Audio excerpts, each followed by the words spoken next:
नमस्कार दोस्तों, welcome back to money matters. आज बात करने वाले हैं एप्पल इंडिया लिमिटेड के ऊपर।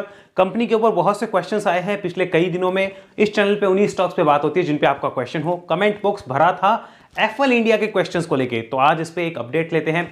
देखते हैं कि इस कंपनी के फंडामेंटल्स कैसे हैं, टेक्निकल कैसे हैं और इस कंपनी में अभी आज की डेट में क्या किया जा सकता है। सारे एस्पेक्ट को हम समझने की कोशिश करेंगे। जो भी बात होगी वो सीखने, सिखाने और समझने के पर्पज से है और समझाने के पर्पज से। किसी टाइप से इसे बाय सेल होल्ड की रिकमेंडेशन नहीं मानना। इस वीडियो में जब भी हम बाय सेल होल्ड का जिक्र करते हैं तो उन वर्ड को यूज करना मजबूरी है, क्योंकि ये एक केस स्टडी है। हम इसको स्टडी कर रहे हैं कि ऐसे चार्ट पे क्या क्या चीजें हो सकती है या ऐसे फंडामेंटल हो तो क्या करें। कोई भी डिसीजन अपने एडवाइजर से पूछे बिना आप ना ले, ऐसी मैं उम्मीद करता हूं। और आपका कोई क्वेश्चन हो तो कमेंट करने में दिक्कत ना करें। बिंदास जिस स्टॉक के ऊपर आपको वीडियो चाहिए उसका नाम कमेंट करिए, जल्दी ही उसका नंबर लगेगा। भरोसा रखिए, धीरे धीरे नंबर लगेगा। जैसे एप्पल का लगा है वैसे उसका भी आपके सामने जल्दी ही नंबर लगने की मेरी कोशिश होगी। करते हैं एप्पल इंडिया की बात। स्टॉक का चार्ट आपको दिख रहा होगा। पहले थोड़ा टेक्निकल, देन फंडामेंटल और देन चार्ट पे चर्चा। देखिए यहां पर जब से कंपनी लिस्ट हुई थी, ये जब से लिस्ट हुई थी 150 रुपए के आसपास लिस्ट हुई कंपनी। उसके बाद में सीधा चली जाती है यहां पर इस प्राइस के आसपास में, जो कि लगभग 450 के आसपास था। वहां से कोविड में क्रैश होता है स्टॉक 61%, देन ऊपर जाता है, अगेन 40% का स्टॉक जो है वो गिरता है, अगेन ऊपर गया और अगेन 42% की गिरावट दिखाई। डबल बॉटम बनने के चांस हुए। अभी स्टॉक 1250 रुपए के आसपास ट्रेड कर रहा है। पहले ये देखते हैं कि कंपनी के फंडामेंटल्स कैसे हैं। गिरावटें तो काफी आई है, लेकिन ओवरऑल रिटर्न देखा जाए तो स्टॉक ऑलरेडी अपने लिस्टिंग प्राइस से 10 गुना हो चुका है in a period of less than 3 और 4 ईयर्स। तो ये काफी अच्छे रिटर्न देने वाली कंपनी है। देखते हैं कंपनी के फंडामेंटल्स आखिर कैसे हैं। तो अब हमारे सामने चल रहा है एप्पल इंडिया का फंडामेंटल डाटा। कंपनी क्या करती है? कंपनी मोबाइल एडवर्टाइजिंग का बिजनेस करती है, यानी आपके मोबाइल पे जो ऐड आते हैं, कौन सा ऐड आएगा, आपको किस चीज की रिक्वायरमेंट है, ये सारी चीज जो है वो एप्पल इंडिया करवाती है। कैसे करती है? इसको दूसरी कंपनीज पैसे देती है कि हमारे ऐड की जरूरत जिस मोबाइल पे है उस मोबाइल पे चलाओ। यानी आपने जूते का सर्च किया और जूते का ऐड अचानक आपके मोबाइल पे आने लग जाए बार बार, तो समझ लेना वो एप्पल इंडिया का काम भी हो सकता है। यहां बात करते हैं कंपनी के फंडामेंटल डाटा की। आप जैसा कि देख सकते हो मार्केट कैप है लगभग 17,500 करोड़ रुपए के आसपास की। स्टॉक का P 66 है, जो कि नो डाउट एक्सपेंसिव लगता है, क्योंकि ROC और ROE उतना ज्यादा नहीं है जितना होना चाहिए। तो ऐसा P होने के दो ही रीजन हो सकते हैं, या तो मार्केट को ग्रोथ बड़ी अच्छी नजर आ रही हो, या फिर मार्केट जो है इसको बुरी तरह ऊपर ले जाके पनिश कर सकता है। तो दोनों में से एक काम होगा, वो आगे पता चलेगा। प्रमोटर्स की होल्डिंग काफी अच्छी मानी जाएगी। यहां पे प्रमोटर्स ने कुछ माल बेचा है, जो कि एक नेगेटिव पॉइंट है, लेकिन ये गया किसके पास है वो भी हमें देखना पड़ेगा। डेट फ्री कंपनी है, ऑलमोस्ट डेट फ्री है, लेकिन थोड़ा बहुत डेट भी है, तो उसको कंसर्न के रूप में देखना चाहिए। प्रॉफिट की ग्रोथ कम रही है, इतनी अच्छी नहीं है, लेकिन ठीक ठाक आप कह सकते हैं। Market cap to sales 11 times पे ट्रेड कर रही है, जो थोड़ा स्लाइटली एक्सपेंसिव होने का दिखाती है। पीई रेशियो 1 के ऊपर है, जो ठीक ठाक है। फ्री कैश फ्लो कंपनी का अच्छा माना जाएगा, और जिस साइज की कंपनी है उस साइज में ईपीएस में इसका काफी कम मानूंगा। एक्चुअली ईपीएस ज्यादा होना चाहिए था। यहां इंडस्ट्री की P 38 के आसपास ट्रेड करती है और ये 60 से ऊपर में करता है, तो थोड़ा हमें सोचना चाहिए। खैर ये सारी चीजें हमें आगे और भी पता चलेगी जब हम इस कंपनी के average price to earning ratio को देखते हैं, जो कि लिस्टिंग के बाद से अभी तक है, तो वो खुद 67 पे है। तो अब इसको ओवर वैल्यूएशन में जाने का कोई फायदा नहीं नजर आता, यानी हम ओवर वैल्यूएशन कैटेगरी में नहीं डाल सकते, बिकॉज मार्केट ने एक्सेप्ट किया है इसके प्राइस टू अर्निंग को। पिछले कई सालों में 4 साल से कंपनी इसी मीडियन पी पे ट्रेड कर रही है, तो हम इसको एक्सपेंसिव नहीं कह सकते। यानी ये स्लाइटली ना तो ओवर वैल्यूड है ना अंडर वैल्यूड है, हम कह सकते हैं अपने रियल वैल्यूएशन के आसपास ही कंपनी ट्रेड कर रही है। आप ऐसा समझ सकते हो जिस हिसाब से इसकी ट्रेडिंग रही है। नेक्स्ट बात करते हैं कंपनी के यहां पे क्वार्टर रिजल्ट्स की। तो देखिए कंपनी की सेल्स में मुझे कोई गिरावट नजर नहीं आती। अभी भी सितंबर का जो डाटा है 431 करोड़ की सेल्स है, 67 करोड़ का कंपनी ने प्रॉफिट दिया है। ईपीएस की बात करें तो यहां पर हाईएस्ट एवर ईपीएस था 5.14 का, उसके बाद में 5.18 का, और उसके बाद में 5.01 अभी आया है। तो कंपनी में ऐसा कुछ भी नहीं हो रहा है कि कंपनी की सेल्स टूटे। लेकिन नोट करने वाली बात यह है कि जब आपकी 340 करोड़ के लगभग सेल्स थी, तब भी आपके प्रॉफिट 62 करोड़ के आसपास आ रहे थे, और मार्जिन उस टाइम भी आपका 20% था। मार्जिन अभी भी आपका 20% है। अभी आपका 87 का ऑपरेटिंग प्रॉफिट है और यहां पे 68 का था। उसके बाद भी यहां 62 करोड़ प्रॉफिट और इधर सिर्फ 67। ऐसा क्यों? इसका कारण है यहां पर ये इंटरेस्ट। आप देखिए इंटरेस्ट की मार कंपनी पे पड़ रही है। अब ऐसा क्यों हो रहा है वो हमें बैलेंस शीट पे चेक करना पड़ेगा, लेकिन इतना हमें क्लियर हुआ कि सेल्स में कोई गिरावट नहीं है, मार्जिन भी मेंटेन है। तो ये जो है ना, ये इंटरेस्ट, ये थोड़ा सा पोर्शन जो है प्रॉफिट कंपनी का खाया जा रहा है। इसको हमें नोट डाउन करना होगा। पीछे अगर आप देखेंगे तो आपको पता चलेगा 70 करोड़ का प्रॉफिट हो रहा था जो प्रॉफिट बिफोर टैक्स था। अभी 73 करोड़ का प्रॉफिट बिफोर टैक्स जो वो निकल के आ रहा है। तो ये सारे डाटा हमारे पास आ गए। सेल्स में कोई गिरावट नहीं है, यानी फंडामेंटली कंपनी अपने आप को मेंटेन की हुई है। अब इसके ईयरली P&L को देखते हैं, यहां पर हमें और पिक्चर क्लियर होगी। So look at the yearly P&L। आप ध्यान से देखिए 2019 में जब IPO आया उसके बाद से देखिए इस कंपनी के डाटास को देखिए, जितना ये ईयरली सेल्स करती थी 200 करोड़, 300 करोड़, 500 करोड़, अभी एक क्वार्टर में कर रही है 430 करोड़ के आसपास की सेल्स जो है एक क्वार्टर में कर रही है। और यहां पर ईयरली सेल्स का डाटा देखिए क्या शानदार है। ट्रेलिंग 12 मंथ में कंपनी ने 264 करोड़ का प्रॉफिट दिया है। लास्ट ईयर कंपनी ने 245 करोड़ का, उससे पहले 215 करोड़ का। ईपीएस की बात करें तो हाईएस्ट एवर ईपीएस चल रहा है पिछले ट्रेलिंग 12 मंथ में, ये भी हमें ध्यान देना होगा। मार्जिन को अगर आप देखेंगे तो मार्जिन पिछले 3 सालों से 20 के मेंटेन है, लेकिन उससे पहले और अच्छे मार्जिन थे। तो ये थोड़ा सा हमारे लिए कंसर्न की बात है कि क्या कंपनी आगे फ्यूचर में अगर ये मार्जिन मेंटेन करी तो प्रॉफिटेबिलिटी तो शूटअप हो जाएगी, मजा आ जाएगा अगर वो प्रॉफिटेबिलिटी आ गई। यहां से नेक्स्ट देखते हैं कि कंपनी अपनी ग्रोथ कैसे मेंटेन करती है। This is a consolidated data, ध्यान रखिए मैं स्टैंड अलोन नहीं देख रहा हूं। कंपनी के 5 साल की सेल्स देखिए, 3 साल की देखिए और ट्रेलिंग 12 मंथ की देखिए, आपको दिखेगा ये तो काफी अच्छी है, लेकिन ट्रेलिंग 12 मंथ में कंपनी ने वो सेल्स नहीं करी। मार्केट ऑलरेडी पनिश कर दिया कि भाई साहब तुम्हारी सेल्स ये आने वाली थी, इससे तुम इस पे आओगे तो तुम्हें पनिशमेंट मिलेगी, ऑलरेडी कर दिया। लोगों को अब पता चल रहा है कि वो नीचे आई है। नेक्स्ट देखिए प्रॉफिटेबिलिटी देखिए 5 साल 3 साल की, ट्रेलिंग 12 मंथ की देखिए, मार्केट ने ऑलरेडी पनिशमेंट दे दी, वो चार्ट पे पहले आ जाती है, लोगों को बाद में पता चलता है भाई साहब ओहो इसमें ऐसा हो रहा है। समझ में आया? आगे चलते हैं। नेक्स्ट स्टॉक प्राइस CAGR को देखिए, कंपनी का 3 साल का और ट्रेलिंग 12 मंथ का। 3 साल का डाटा क्यों? क्योंकि 5 साल लिस्ट हुए अभी तक कंपनी को नहीं हुए हैं। अगर रिटर्न ऑन इक्विटी देखें तो 25% के आसपास में इंटेक्ट कहूंगा, 25% की एवरेज रिटर्न ऑन इक्विटी खराब नहीं होती है, ध्यान रखिएगा, बहुत अच्छी मानी जाती है। नेक्स्ट बात करते हैं यहां पर कंपनी के बैलेंस शीट पे, इस डाटा को देखना होगा। यहां पर देखिए रिजर्व्स जो वो बहुत अच्छे हैं, लेकिन डेट में जो आपको यहां पे थोड़ी सी दिक्कत नजर आ रही है, this could be the reason कि यहां पे इसके इंटरेस्ट की मार पड़ी है, this could be the reason, और इसको हमें देखना होगा, ध्यान से समझना होगा। तो ये हमें क्लियर हुआ। नेक्स्ट देखते हैं यहाँ पे शेयर होल्डिंग पैटर्न को, ध्यान से देखिएगा।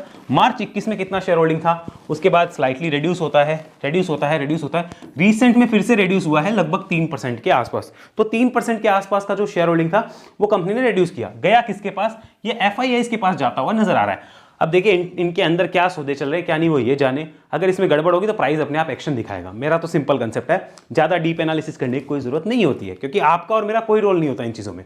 यहाँ पे DIS की होल्डिंग कुछ कम हुई है, पब्लिक की होल्डिंग ये जो आपको दिख रही है यहाँ पे पब्लिक की होल्डिंग 16% से वो 14.81 हो चुकी है। नंबर ऑफ शेयर होल्डर्स को देखिए 3,52,000 से 3,43,000 के आसपास हो चुके हैं। ये आपको सारा डाटा नजर आ रहा होगा कंपनी के अंदर क्या हुआ है। जब कंपनी अपने हाइप पे थी, जब इसका एकदम हाइप चल रहा था, तब आप ध्यान से देखिए इसके शेयर होल्डर्स की नंबर कहां पहुंच गए। जब इसका एकदम हाइप चल रहा था तब इसके शेयर होल्डर्स के नंबर आप देखिए कितने पहुंच गए थे, और अब जब कंपनी में थोड़ा बहुत मूव आना शुरू हुआ है तो नंबर गिरते जा रहे हैं, क्योंकि उनका बिकवा दिया गया है और अब जो है वो डाटा हमारे पास निकल के आ रहे हैं। आगे समझते हैं कंपनी पैसा कैसे कमाती है प्रोडक्ट वाइज। तो CPCU बिजनेस से कंपनी 92% रेवेन्यू लाती है और नॉन CPCU से 7% की रेवेन्यू कंपनी लेकर आती है। अब ये लाती कहां से है? देखिए यहां पर इंडिया से 30% की रेवेन्यू कंपनी लाती है और बाहर से 70% की रेवेन्यू कंपनी लाती है। ये भी आपको मालूम हो, इंडिया पे डिपेंडेंसी नहीं है, ये आपको मालूम होना चाहिए। तो इन चीजों को देखने के बाद हमें चलना चाहिए चार्ट पे, क्लियर पिक्चर वही आएगी, क्योंकि जब तक गिरावट आएगी अपसाइड आएगी, उससे और उसकी कारण हमें पता चलेगा कि गिरावट क्यों आई या अपसाइड क्यों आई, तब तक वो शेयर ऊपर या नीचे हो चुका होता है। तो हमें चार्ट को समझना इंपॉर्टेंट है। सो लेट्स डू चार्ट पे चर्चा।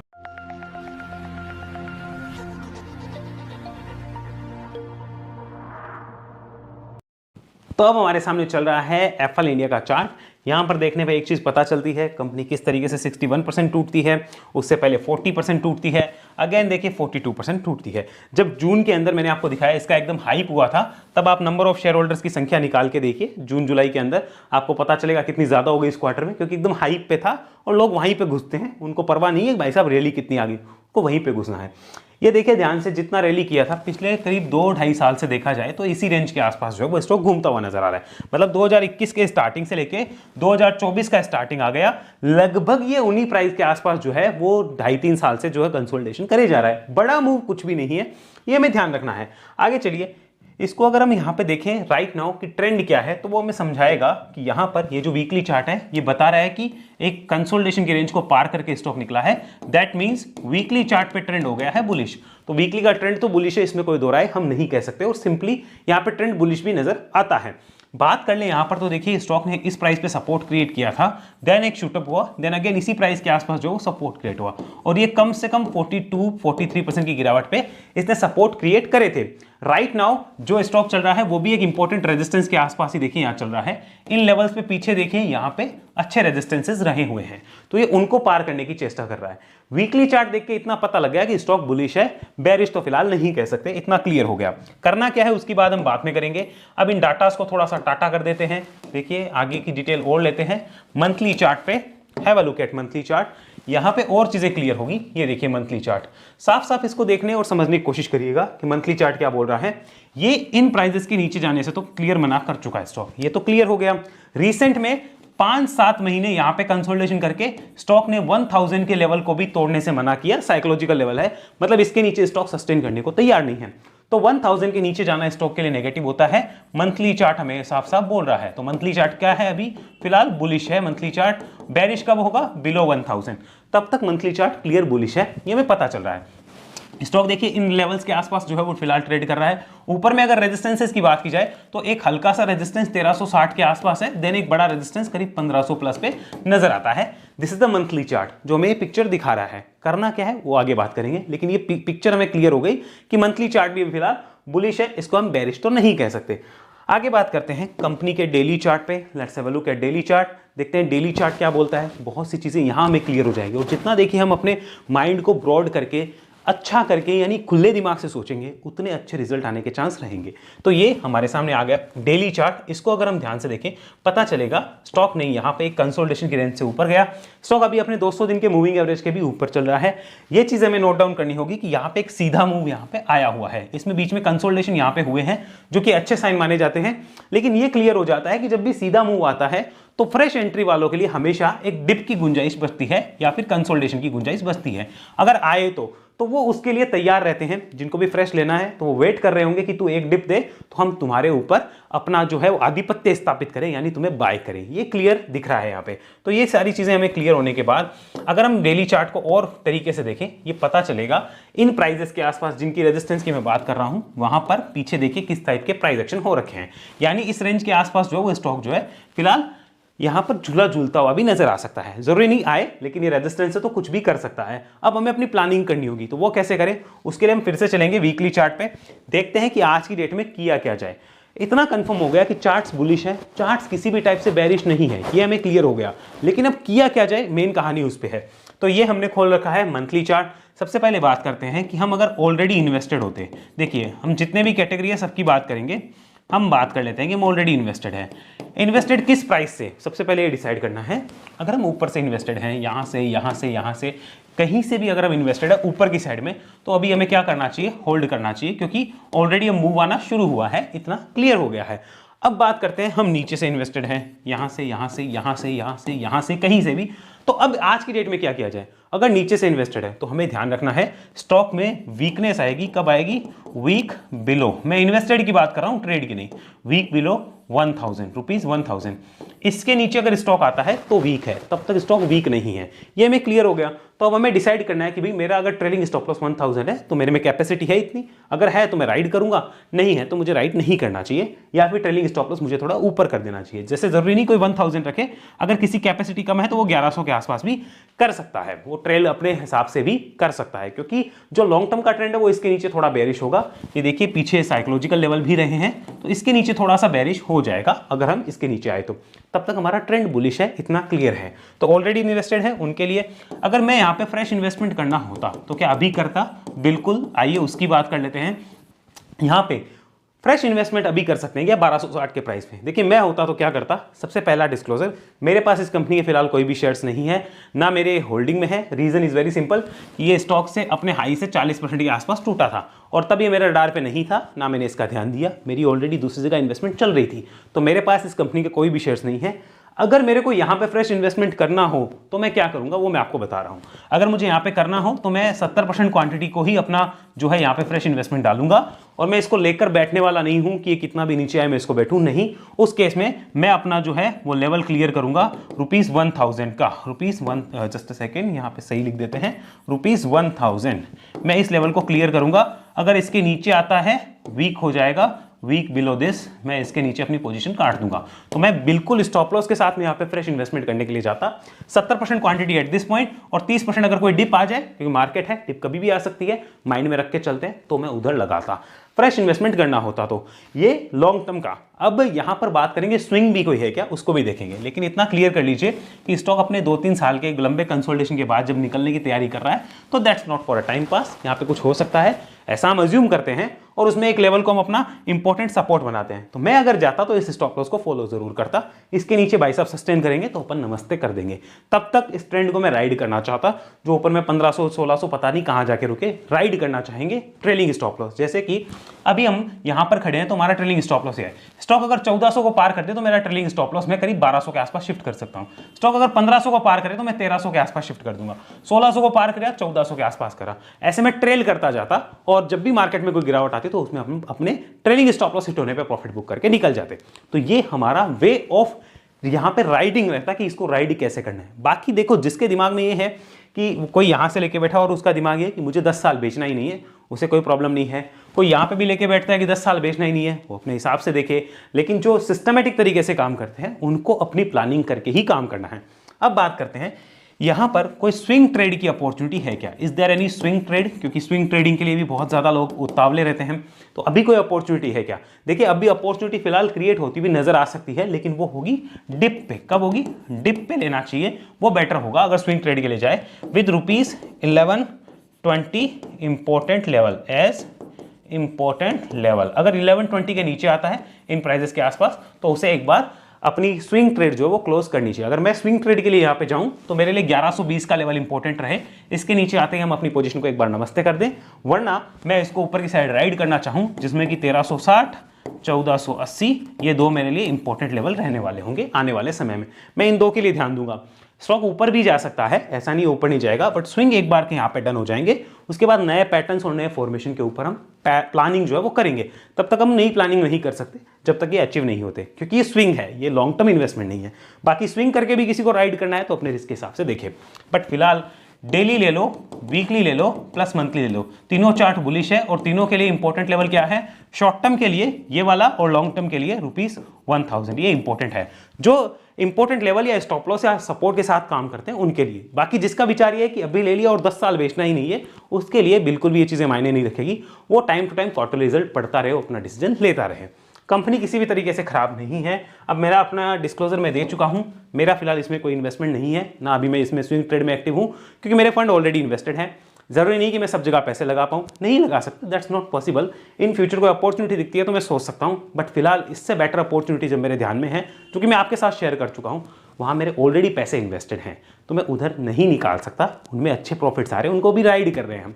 तो एफएल इंडिया एक अच्छी कंपनी है, फंडामेंटली अच्छी है, टेक्निकली भी बुलिश नजर आती है। विद इंपॉर्टेंट लेवल जो मैंने आपको दिए हैं वो ध्यान में रखने हैं। जो भी हमने बात करी इसको आप अपने रेफरेंस के तौर पे काम लीजिए। किसी टाइप से डायरेक्ट बाय सेल ना करें, आपको भारी नुकसान हो सकता है, क्योंकि मार्केट में करेक्शन आने वाले टाइम में आएगा। मेरी बात चाहे नोट डाउन करके रख लीजिए, सीधी रेखा में कभी भी मार्केट ऊपर नहीं जाते, और अगर जा रहे हैं तो वो बहुत डेंजरस होता है, ये ध्यान रखिएगा। तो अगर मार्केट ऊपर जा रहा है, मान के चलिए करेक्शन आया, तो आपके पास प्लानिंग क्या है? तो मैं उसकी प्लानिंग भी रखता हूं। इसलिए ऐसा नहीं कि हम सारी कैपिटल यहां लगा के बैठ जाते हैं, वैसा भी नहीं होता। करेक्शन के लिए बचा के रखा जाता है, सब जगह इन्वेस्टमेंट नहीं किया जाता। आई होप आपके समझ आया होगा।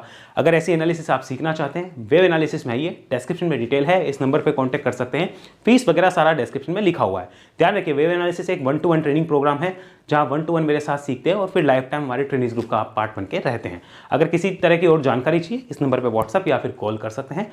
कॉलिंग टाइम दी है, उस टाइम का प्लीज समय का विशेष ध्यान रखिए। लोग रात को 10 बजे इस नंबर पर कॉल करते हैं, कोई कॉल जो पिक नहीं हो सकता, इस बात को नोट डाउन रखिए।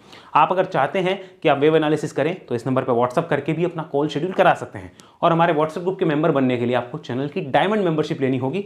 ध्यान रखिए, व्हाट्सएप ग्रुप में आप सिर्फ हमारे साथ चैट कर सकते हैं, जिनमें उसकी विंडो खुलती है तब आप चैट कर सकते हैं, अपने आंसर्स पूछ सकते हैं, अपने सवाल पूछ सकते हैं, जहां पे हम चार्ट के ऊपर जो है वो पूरी बात करते हैं। किसी टाइप से रिकमेंडेशन नहीं देते, ना ही वहां पे कोई हमारी तरफ से बाय सेल होल्ड की रिकमेंडेशन आएगी। इस बात का ध्यान रखिए, उसकी सारी डिटेल जो है वो आपको मिल जाएगी डायमंड मेंबरशिप लेने पे। गोल्डन मेंबरशिप का कोई बेनिफिट नहीं है, ज्वाइन मत करिएगा, आपका पैसा वेस्ट हो सकता है। अगले वीडियो में मिलते हैं, तब तक के लिए आपका धन्यवाद। जय हिंद, जय भारत।